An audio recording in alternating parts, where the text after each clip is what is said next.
பார்ப்பதெல்லாம் பார்க்க, சொல்வதெல்லாம் கேட்க கிடைத்த ஒரு உயிர் துணை நீயே.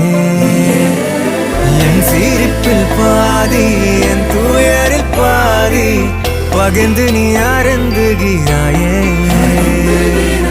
எல்லாமே பொய்யென, நீ மட்டும் மெய்யென, என் அச்சம் யாவையும் கொண்டு